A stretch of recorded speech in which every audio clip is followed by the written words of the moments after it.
a man,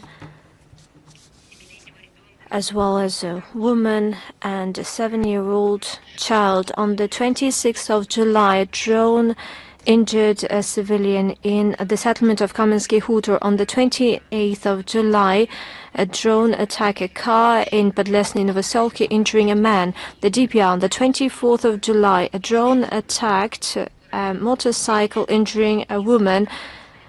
Explosive object detonated in Fedorovka, injuring a child that was born in 2013. On the 25th of July, an enemy once again had an MLRS shelling. On the 24th of July, the drone attacked an ambulance car in the Zaporozhye region. This car was going to the city of Pologi to rescue those that attacked on the road. It killed a driver, injuring a paramedic and a nurse. In Energodar, a drone attack killed 2 civilians and injured 2. On the 26th of July, Ukrainian drones made a targeted attack on another ambulance car, injuring a patient and a driver. On the 28th of July, the attack on a residential house in Vasilievka injured a 2-year-old kid. The Krasnodar region at night on the 24th of July, immediately after the 3rd round of Russia-Ukraine negotiations in Istanbul, the enemy cynically attacked Sochi Adler and the neighborhood, and as a result of pieces of a drone crashed on a car, killing 2 women, injuring 13 persons. At the Kursk region, on the 24th of July, Ukrainian drone attacked a private house in the settlement of Suhaya, killing 85-year-old woman. Close to the settlement of Makrushina, there was a strike on a truck, injuring 48-year-old man. Another citizen was wounded in Belovsky district. On the 25th of July, a drone attacked a gas station in the settlement of Borshin. The driver of a harvester stepped on a mine. In the settlement of Giri, a drone affected a motorcycle driver. On the 26th of June, a drone killed a man. According to the Investigative Committee of Russia, victims of Ukrainian nazism in the Kursk region since its invasion in August 2024 amount to over 330 citizens. Currently, 610 criminal charges are investigated on the crimes of Ukraine in the Kursk region. The Leningrad region, a wreckage of the enemy drone caused a fire, killing a civilian in the Rostov region. And the night on the 29th of July, a drone attack killed a car driver. And there was a fire at the railroad station that was caused. The Kherson region, the 27th of July in Aloshki, an enemy projectile hit a residential house, killing a brain surgeon, injuring his family. The same day, the civil minibus was attacked by a drone, killing 1 civilian and injuring 5 civilians. Another drone had a targeted attack on foresters that were trying to put out a fire. And in Aloshki, from the 24th to the 28th of July, a civilian was killed due to drone attacks, and a woman was injured. Sentences are passed following the similar crimes, and the same sentences would be passed with regard to these crimes. Russian courts are doing that for crimes in the Kursk region against civilians and Russian servicemen. Long-term prison sentences were passed on captive Ukrainian fighters Igor Boronilo, Yuri Golutenko, and others. They were sentenced to 16 years in jail. 14 years in jail in absentia was a sentence to mercenaries from Colombia, Venegas, Steven Rene Ferreira, Alzate Oscar Mauricio Hoyos, as well as mercenaries from France, Sylvain Gilles Bernard Colpin, and from the US, Andrew Richard Burns. 24 years in jail. That's the sentence to mercenary from Paraguay, Rodrigo Cristian Carvalho, and they were put on the international wanted list. The investigative committee of Russia identified over 3,500 mercenaries from 70 countries. They took part in the fighting on the side of Ukrainian Nazism. As of now, charges have been brought regarding 965 fighters. 721 were on international warranted lists, and 134 sentences were passed regarding something that took place on October the 8th, namely the terrorist attack on the Crimean Bridge. 3 terrorists are on a wanted list: Mikhail Tsukala, Denis Kovac, Sergei Drenchenko, and 2 persons from Georgia, Levan Medashvili and Alexander Inazaridze, and all had their charges in absentia. Who is sponsoring all that? Who supplies the so-called defenders of freedom? But actually they are terrorists who are supplying them with weapons. These weapons are Western, and the West is behind that. According to media reports, Berlin allegedly provided to Kiev 3 Patriot surface-to-air missile systems, and there are negotiations with Washington on additional supplies. Reportedly, on the 27th of July, Russian soldiers destroyed one of such systems during the offloading and deployment. Let us note that the life cycle of Western weapons provided to Zelensky in modern conditions is quite short, regardless of what is happening, and despite the Western obsession with inflicting a strategic defeat upon Russia via Ukraine. They're still obsessed, and a high cost is paid by rank-and-file Ukrainians with their lives, and European citizens are paying it from their pockets. And unlike Europeans, the US continues to systematically benefit from the weapons export. Every dollar they provide to Kiev yields benefit to Americans, not just rank-and-file Americans, but those who orchestrated that.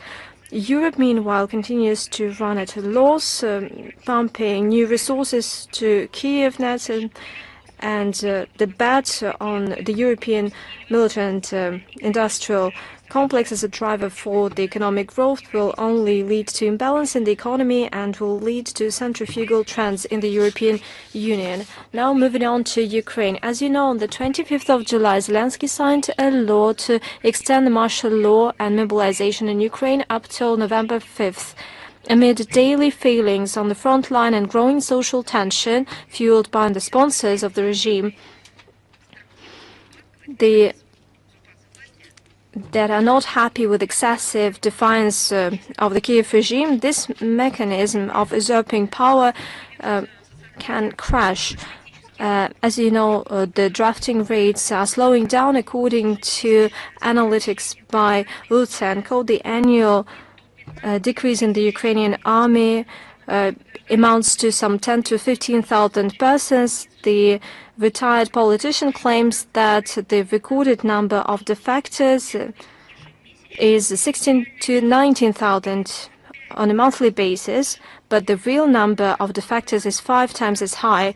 Besides that, there are some 5 to 8,000 servicemen casualties every month. Let me note that the situation in the Ukrainian army is much worse than this estimate. Indeed, the loss of the Ukrainian army on a monthly basis is many times higher than the statistics. From the 19th to 25th of July alone, the enemy, according to the Russian MOD, lost over 8,650 soldiers. And let me once again mention it. We're talking about the period of 19th to 25th of July, several days' time. Judging by the frontline sketches online, there's a wave of miscontent, and the Ukrainian social networks were outraged at the video of one of the Ukrainian soldiers who was angry because there was not place for the evacuation of wounded in the car. It was awash with goods looted by the Ukrainian army. Reportedly, some of the commanders were not ready to abandon trophies, and as a result, some fighters bled to death. Well, we're just stating facts. We're not sympathizing with them. Moving on to the financial needs of this bloodthirsty regime, the Kiev regime is becoming more unstable because it needs more money influx. The Zelensky regime mentioned his growing appetite on the 25th of July. He demanded additional 65 billion USD per year. 40 billion USD should cover budget deficit. The 25 billion should be spent for electronic warfare systems and drones. The Kiev ringleader already mentioned that he started conversations with European donors on this difficult matter. That means that he started this bakery business that he likes so much, but not for the benefit of his people, but in order to kill the ones that he declares his supporters publicly. He even coined a new term. He said that this weapon that protects everyone should include Ukrainian, wait a minute, Ukrainian soldiers. He's talking about people. Basically, he suggested putting the Ukrainian army on the Western payroll completely. These facts confirm the relevance of our operation to denazify and demilitarize Ukraine, and all the goals will be implemented, as was repeatedly mentioned by our leadership. Let's take a look at other fronts. For instance, the cultural front line. Since the beginning of the special military operation, the Kiev regime, together with the collective West, unleashed a large-scale slander campaign against our country in order to shape an image of Russia as an ultimate evil that seeks to allegedly destroy the Ukrainian identity, as they put it. According to UNESCO, as of late April,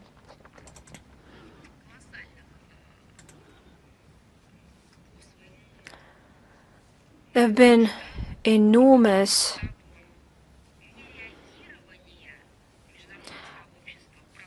problems.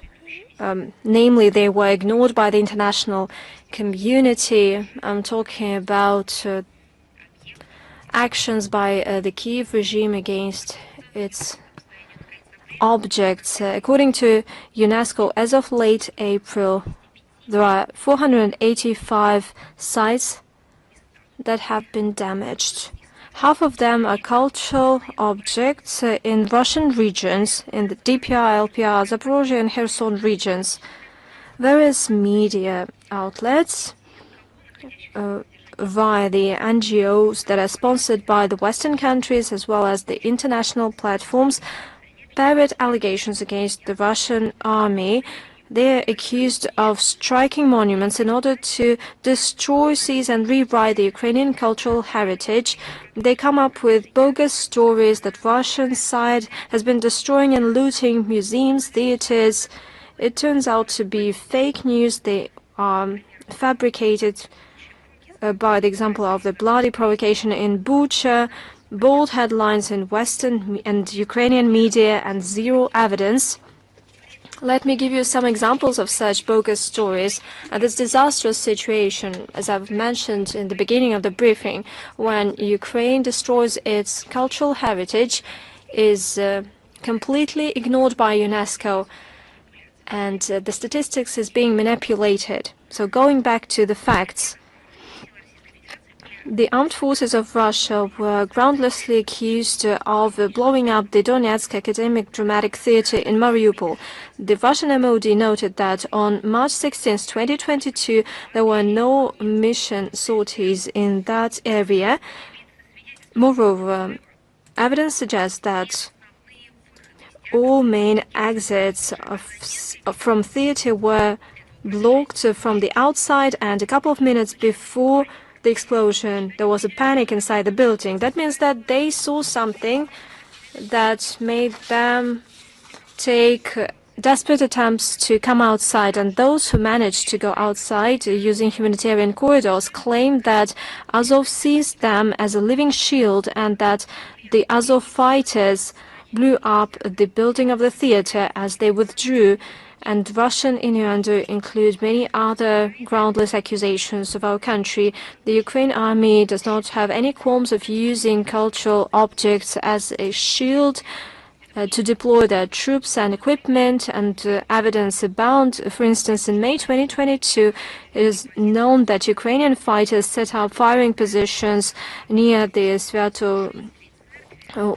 Svyatogorsk monastery, and they used churchmen and believers as a living shield. As they withdrew, they set up on fire the wooden skeet of All Saints, and they impeded clergy and followers to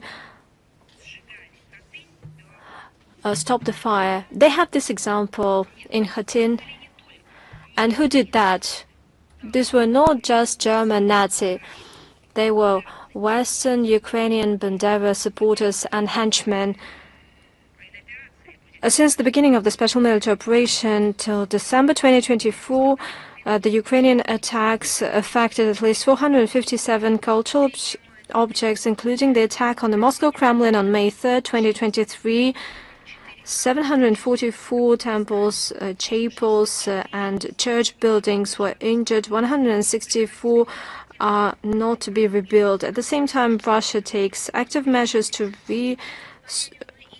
rebuild these cultural facilities. As of July 2024, in the DPR, LPR, Zaporozhye and Kherson regions, over 120 cultural facilities were restored, and this effort will go on.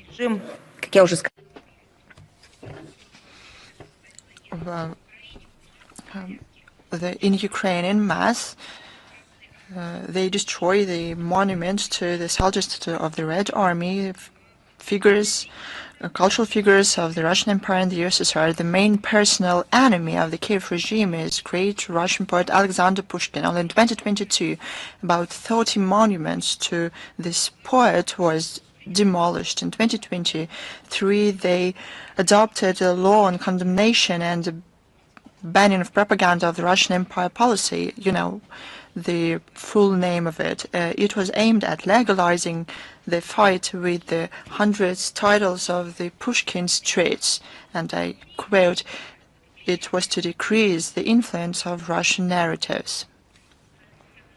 The social networks aptly named it the law on depushkinization. In 2024, in violation of the UNESCO declaration, Odessa demolished the monument to the poet under the management of the Cultural Ministry of Ukraine. The fact of the process to loot and destroy valuables started. For example, in March 2025, the Kiev regime closed access to the caves of the Kiev Monastery of the Caves and started inventory of the relics. We talked about it. They first opened arks with relics and took samples for DNA analysis. Don't they understand what they are doing?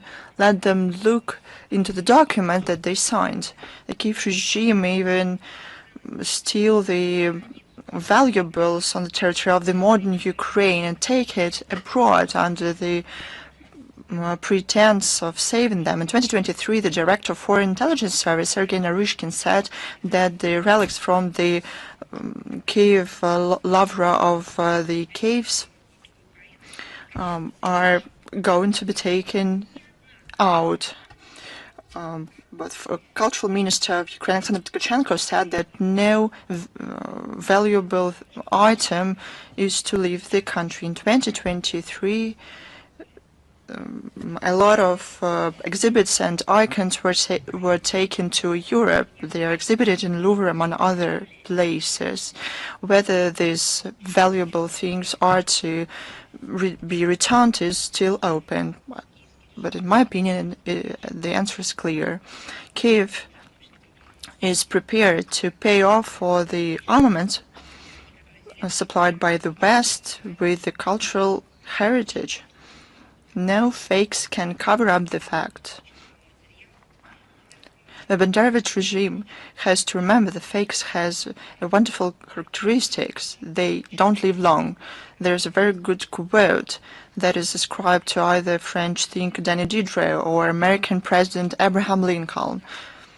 I don't know. Probably it belongs to another author, but I quote, "You can lie to a few for a long time, you can lie to many for a short time, but you cannot keep lying to many endlessly."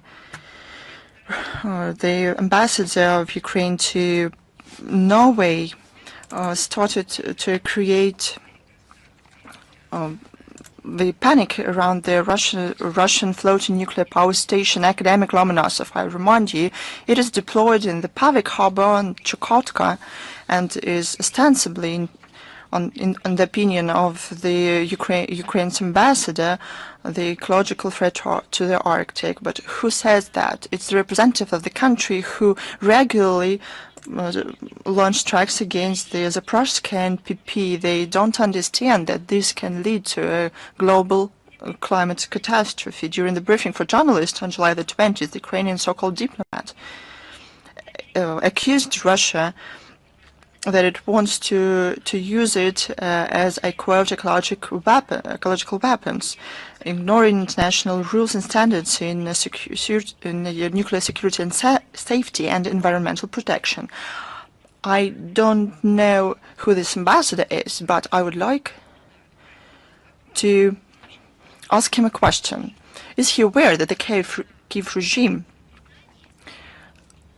agreed to receive weapons with depleted uranium from Great Britain? It poses threat to the Ukrainian people.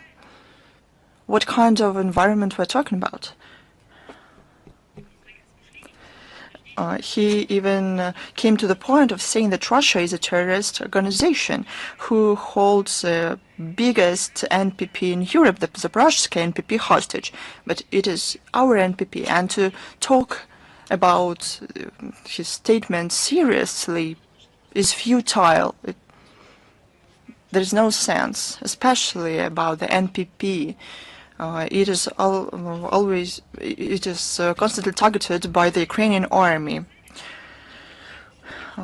While talking about the proof, he cited the Norwegian researchers. They're quite positive about the station, noting quite high efficiency and innovative character of the station. He even noted the evaluations of the professor of the Tromsø Arctic University, who underlined the academic Lomonosov is purely civil and provides electricity for 4 regions of the Russian Arctic without necessity to build up on land facilities. This slander can be seen as an advertisement of Russian achievements in peaceful atom. To read more about the Russian breakthrough technologies, you can go to the website of Rosenergoatom. We'll provide you with the links in the text of our briefing. These issues will be covered in the World Atomic Week that's going to take place in Moscow on September 25th through 27th. I think that the best advertisement cannot be invented.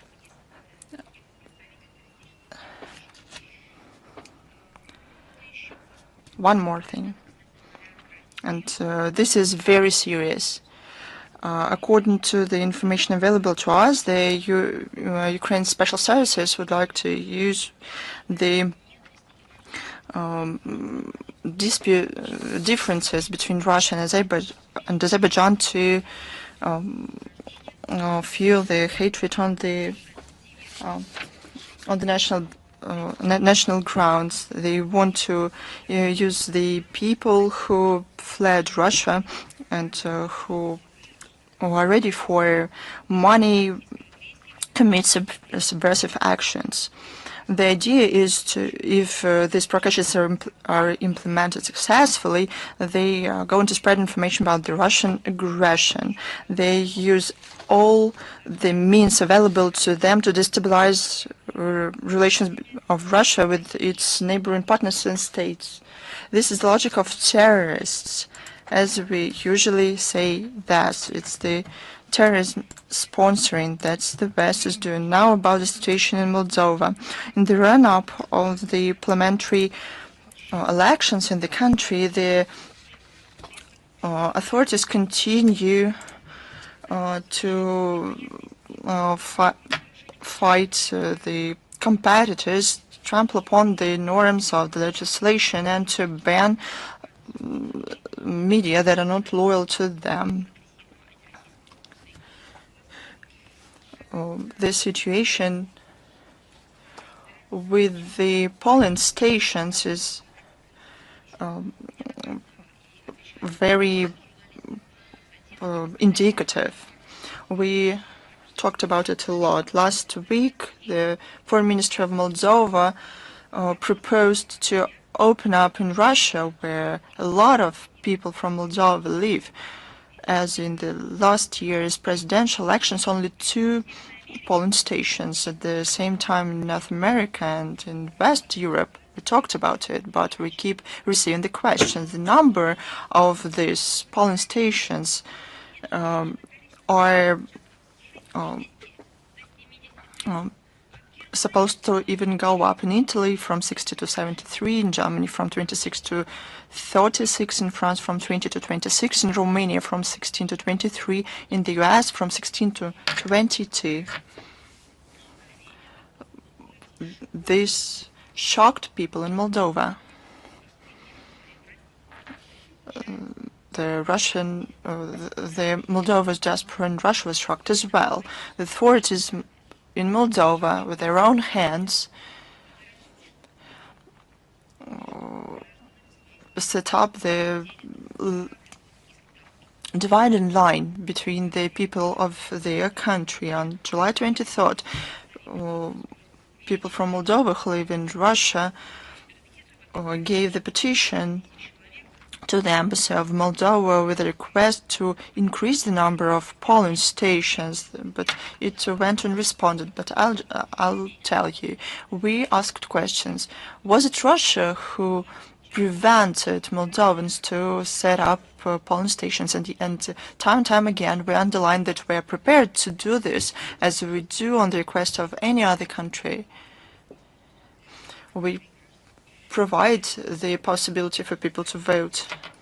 But the Moldovan authorities continue to cleanse the public space from any type of dissent. On July 25th, the Service for Information and Security of Moldova addressed the Central Chamber of Appellation with a request to recognize NGO Eurasia as extremists, but we're not talking about Banderovics who use Nazi symbols or anything like that. They wanted to recognize the NGO Eurasia as extremist.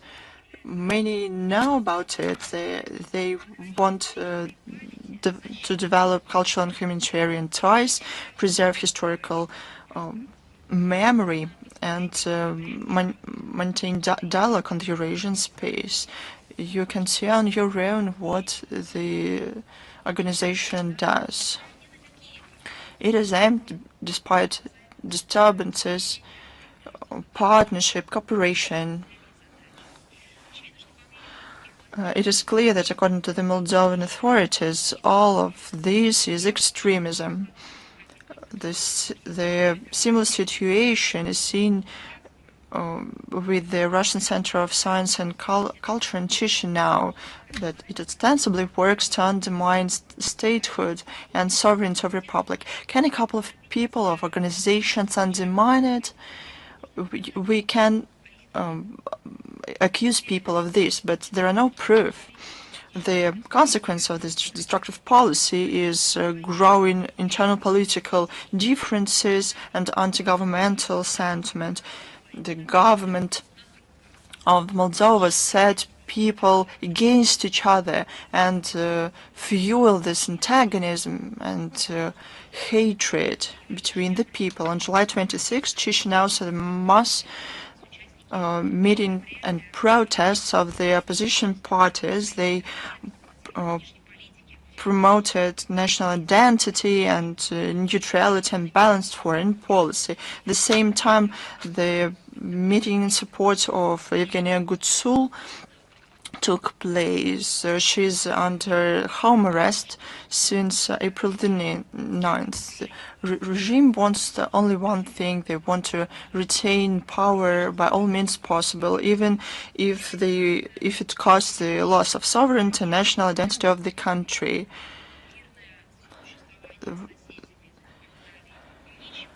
It has nothing to do with the prosperity, stability, security that the pro-Western forces promised the Moldovan people during the previous parliamentary elections 2021, presidential elections 2024. As to the countries who are pressed by anti-elites, here's a new reason to talk about the pseudo-neutrality of Austria.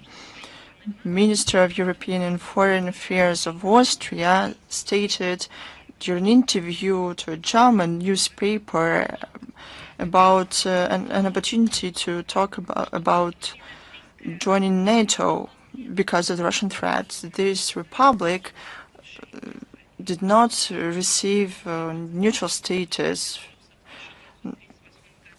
not from the Austrian Republic, not from Austro-Hungary or Nazi Germany, but the key international legal document of its sovereignty is the state agreement on the restoration of independence and democracy in Austria. It was signed by the USSR, Great Britain, the US and France on May 15, 1955.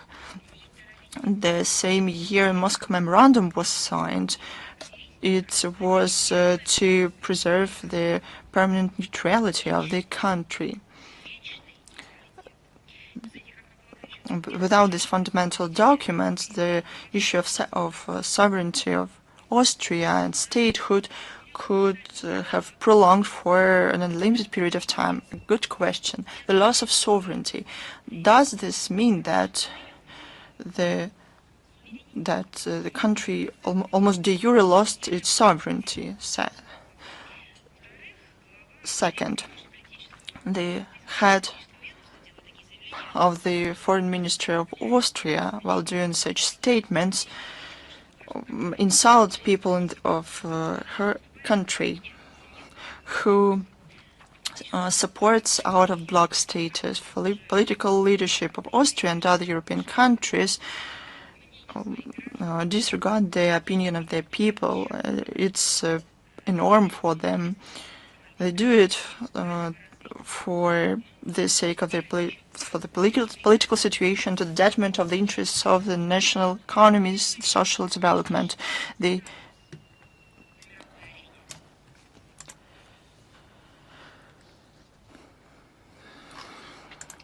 receive a lot of questions regarding the situation around Iran and negotiations on the Iranian nuclear program. We are prepared to answer to them. We see continued attempts of politically biased and destructive forces to destabilize the situation around the Iranian nuclear program under the made-up pretense, and to persuade the rest of the world that it poses threats.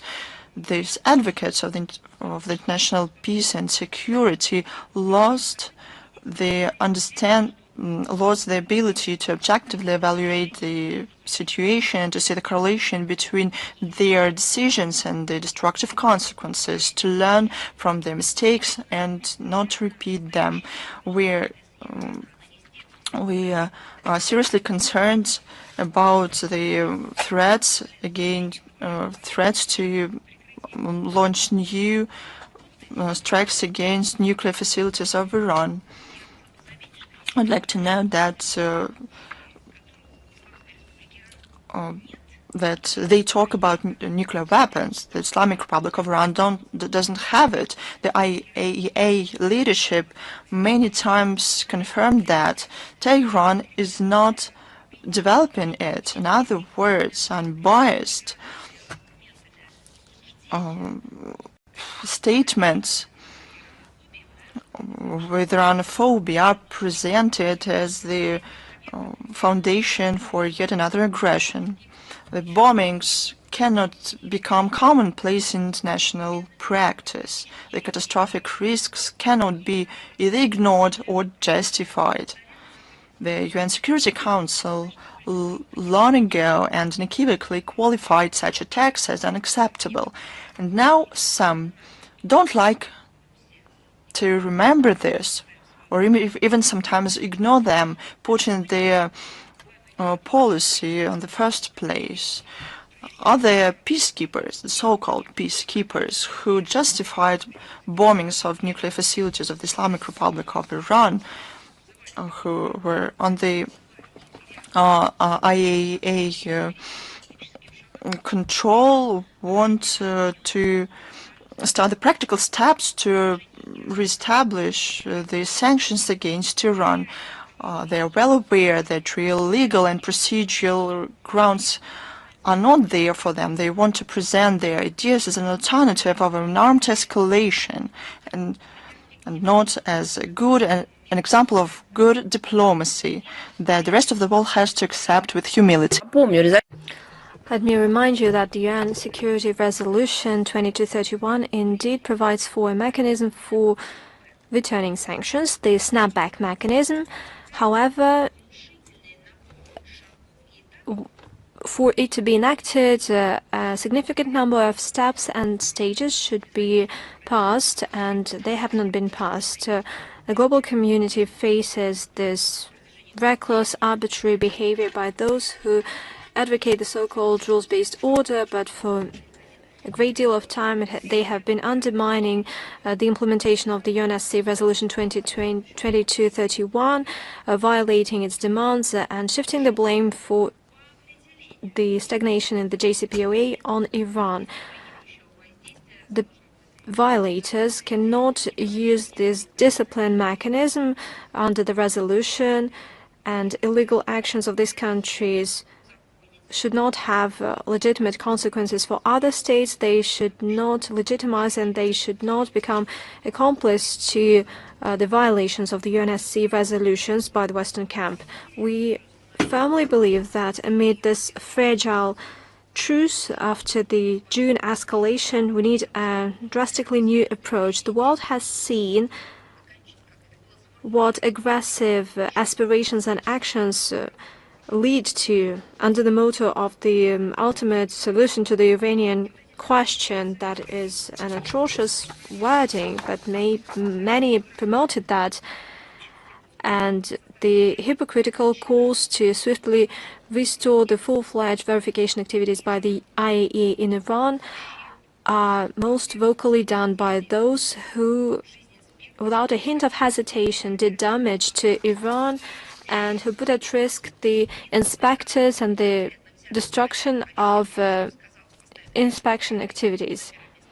They destroyed not only the country, they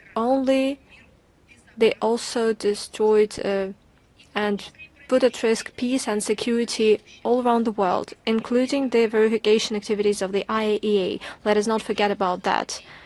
Bearing responsibility for the things they've done is something that they do not want to do. However, facts are there.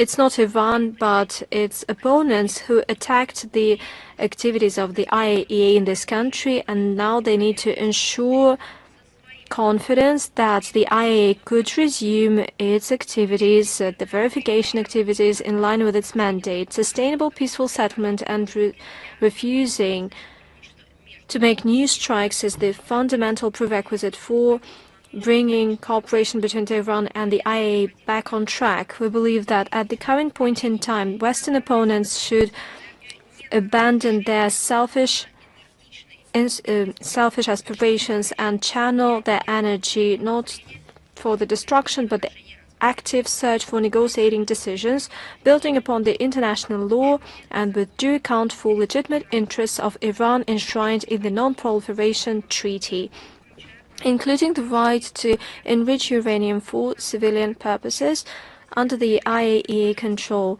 There are possibilities to reach such an arrangement, and the Russian side takes active efforts on this track. We closely coordinate our positions with Iranian and Chinese partners. Tehran seeks to have meaningful efforts in this regard, and that is shown by the ongoing dialogue between Tehran and European countries. Another round of negotiations took place on the 25th of July in Istanbul. We hope that London, Paris and Berlin, as well as Washington, realize that there is no point in confrontation and they will focus on genuine diplomatic settlement, guiding by the Non-Proliferation Treaty, acting on the basis of a calibrated balance of interest, advancing reasonable approaches and setting aside the language of blackmail and threats. There have been questions on joining of EU sanctions by Oslo regarding Russian fisheries industry. I would like to comment on that.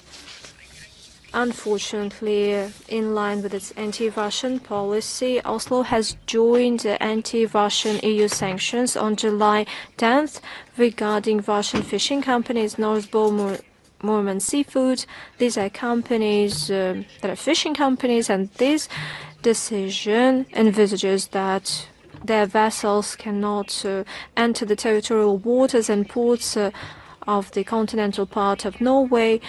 Norway formally is not part of the European Union, but basically it is in line with Brussels when it comes to mounting pressure on Russia, and it is at odds with the common sense and its national interest, and there is nothing new with that.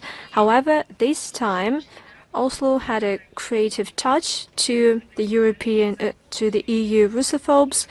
It banned the legitimate activities of Russian fishing vessels regarding fishing stocks that are managed by Russia and Norway. We see flagrant neglect of Norway's commitments within the existing bilateral agreements, including the ones on 1976, as well as direct violation of the decisions by the Joint Russia-Norway Commission on Fisheries.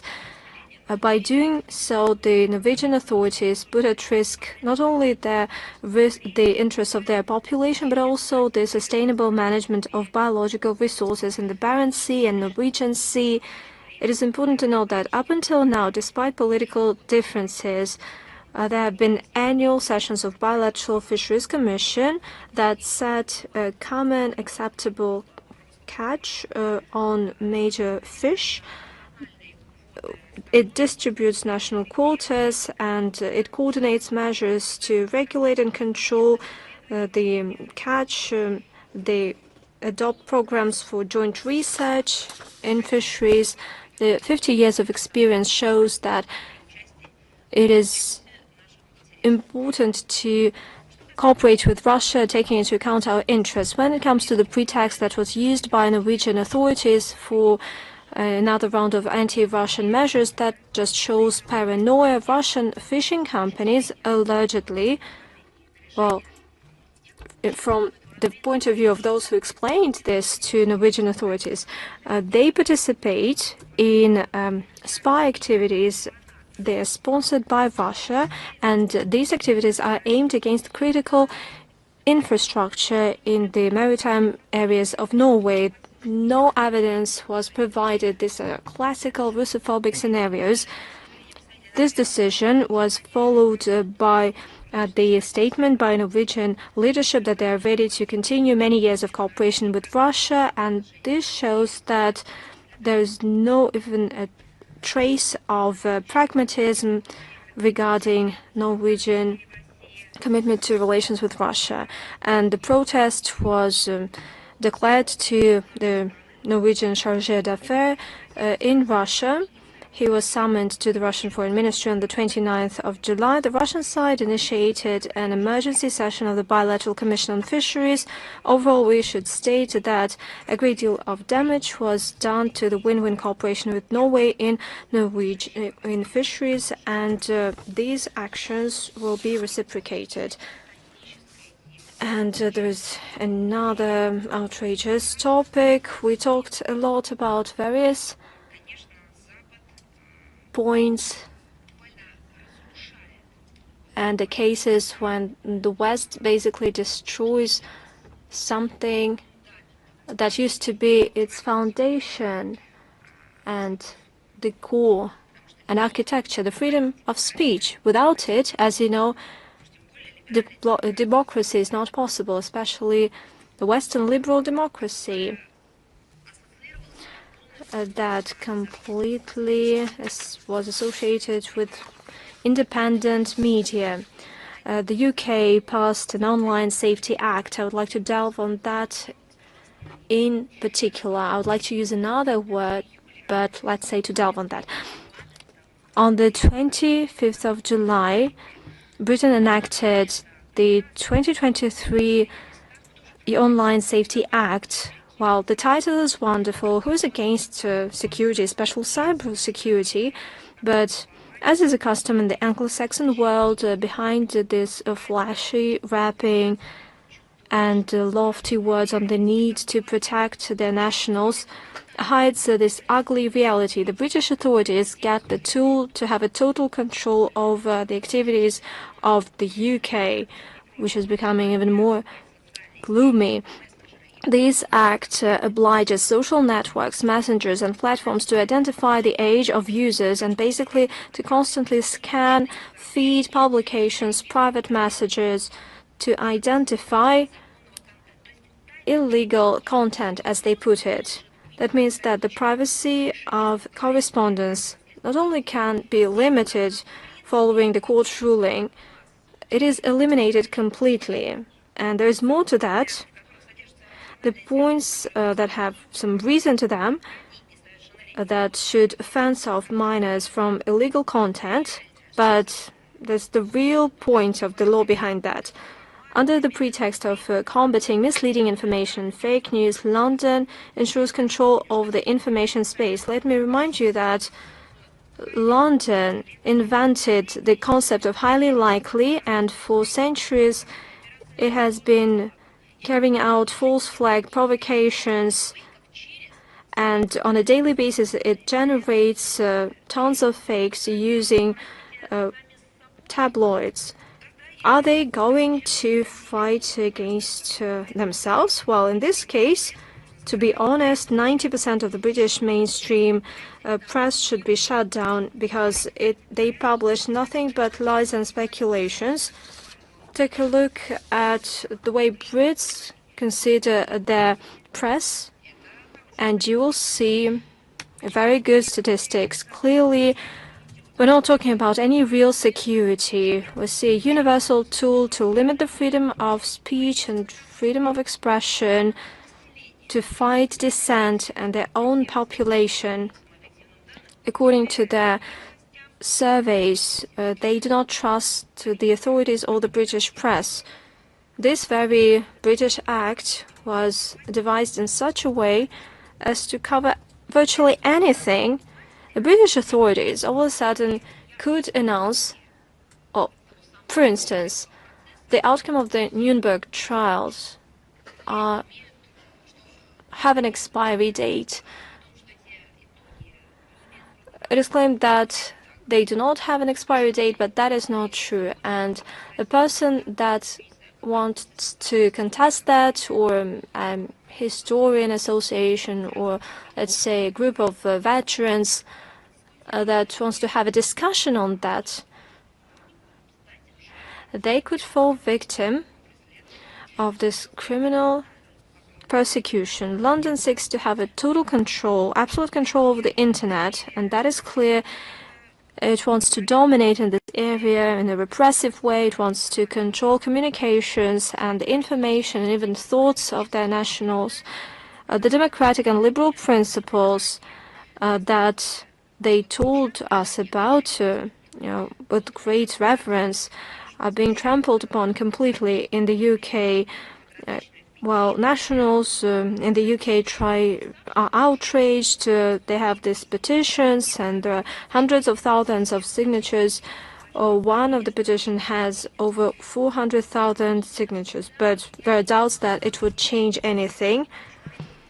Downing Street cares a lot about human rights in other countries. They invest money and attention to this end, and they publicly cover that as well. But once we're talking about human rights in the UK, well, this can wait.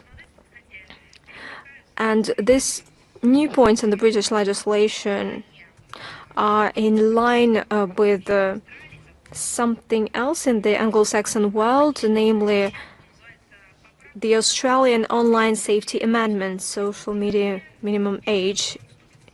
It will come into force in December this year. This model is the same. They use decent pretexts to protect kids, to institutionalize a tool that would allow Canberra to use censorship at their own will to alleviate any kind of dissent.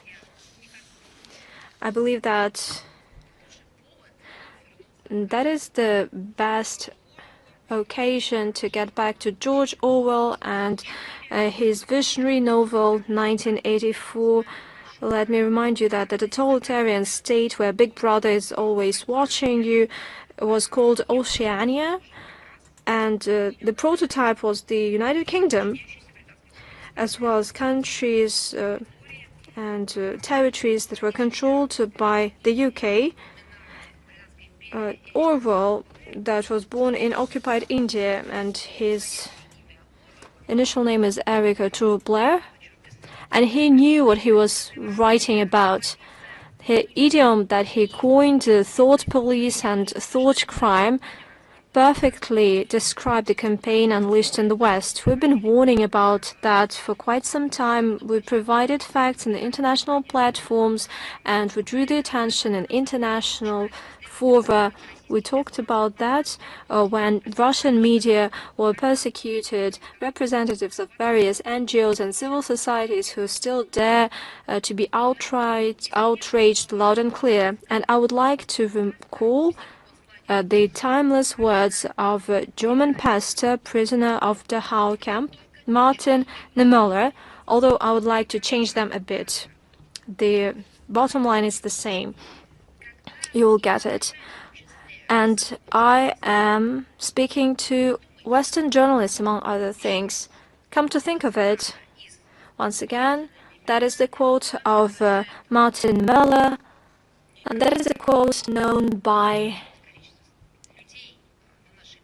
a lot of people on our planet, and it was talking about, well, it refers to the developments in Dachau. I changed it to fit the situation with freedom of expression and media. When they persecuted Russian journalists, we were silent. We were not Russian journalists. When they started deleting and blocking Russian media outlets, we were silent. We were not Russian media outlets.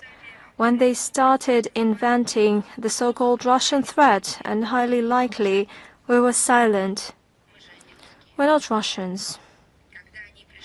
When they came for us, for Western journalists, Western audience on the internet, and Western citizens that use the ICTs,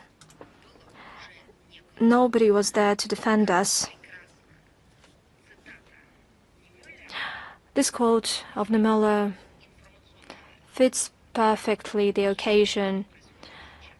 If we change it, indeed, everything perpetrated by the West regarding Russian journalists and Russian media outlets will be used by them regarding their journalists and their media, but there will be nobody to help them in their territories.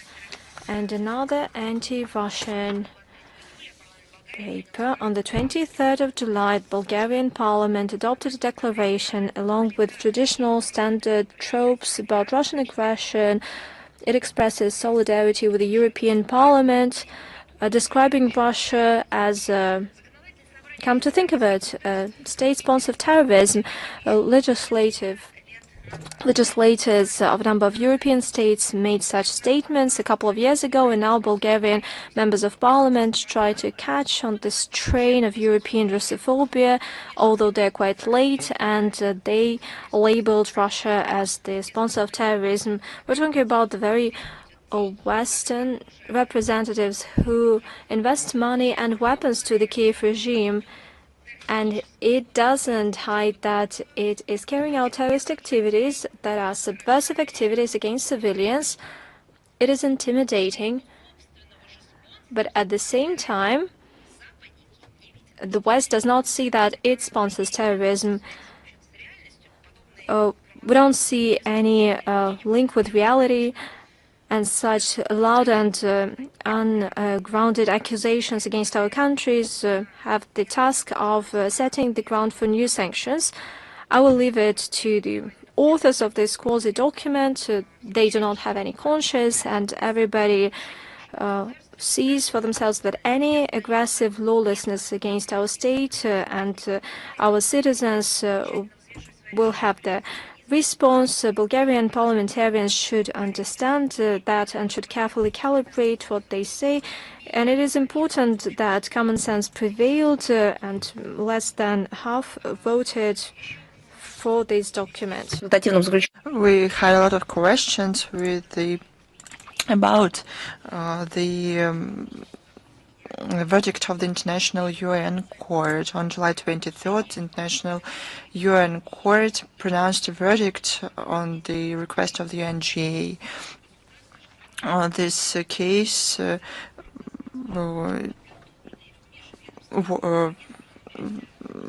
involved the record high number of states. The Russian Federation actively participates in the climate process and participated in the work of the court. The court reviewed the issues on the certain international legal commitment in fight with climate change and the character of legal consequences resulting from these their violations. The court ruled that the states are obliged to take measures to prevent and to mitigate consequences of the climate change based on the international law, including provisions of the UN Framework Convention on Climate Change, Paris Agreements, and common law. The court attempts to answer the issues of correlations of the norms of the climate law and the human rights. This verdict does not have legal force, obligatory legal force. However, it will influence the future of the international law in climate. The influence of this verdict on further development of the international law is yet to be seen. The reaction of the Russian Federation will be shaped after the comprehensive analysis of all its provisions with the involvement of representatives of other agencies. We'll return to this issue many times now about the debates in the UNGA on the responsibility to protect. I don't really understand what this is. It sounds even strange. I'll remind you, on June 25th and July the 1st, the UNGA held annual debates on the UN General Secretary report on responsibility to protect, dedicated to the 20th anniversary of this doctrine. Supporters of the concept praised it and said that humanitarian catastrophes of the modern times ostensibly could have been prevented based on the concept and through the International Criminal Court, and I quote, as an important tool of fighting impunity. But we know that there was a lot of impunity within this court. Many founders of the court were terrified because of it. The UNGA shouldn't celebrate the anniversary of this controversial concept. It is seen by countries from the group of friends to protect the UN Charter and other states of the Global South as an attempt to implement humanitarian intervention. Under the motto of this, NATO forces bombed former Yugoslavia. It is also seen as yet another mechanism to interfere in internal affairs of sovereign state. First of all, to remove unwanted governments. The supporters of this concept don't like to remember that one of the reasons why it was received so badly was the military operation of NATO in Libya. During this, the UN Security Council Resolution 1973 mandate was distorted, and the countries of the alliance went, to put it mildly, far beyond the protection of civilians, and de facto military helped one of the sides of the armed conflict. They don't like to remember about it, but the discussion should be based around these facts. Russia, during the debates on July the 1st, the speech is available on the website of the Permanent Mission of Russia to the UN, yet again outlined the ideas about the biasness of the concept by the West, and as it shows the additional value of such debates is non-existent, and shows the stark contrast between the views of the various countries. We don't support the further activities of the Special Advisor to the UN General Secretary on responsibility to protect. We also have good questions. The Budapest saw the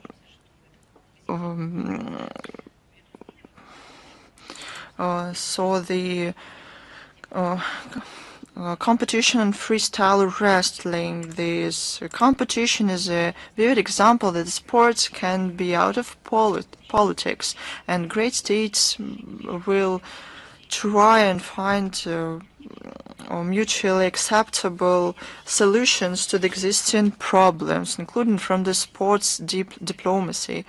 Given the escalation of relations between Russia and the West that started an unprecedented campaign to internationally isolate our country, Hungary is essentially the only EU country who protects their national interests, including sovereign position in dialogue with Moscow. We believe that the true role of sports is, as the 20th century told us in the doctrine documents, to unite nations and people and to decrease tensions in the international affairs, to give a pause that is always much needed. The sporting events should be open for everyone without exception, regardless of citizenship, race, ethnicity, sex, and political beliefs. It is clear, but sometimes we have to prove this simple idea once again.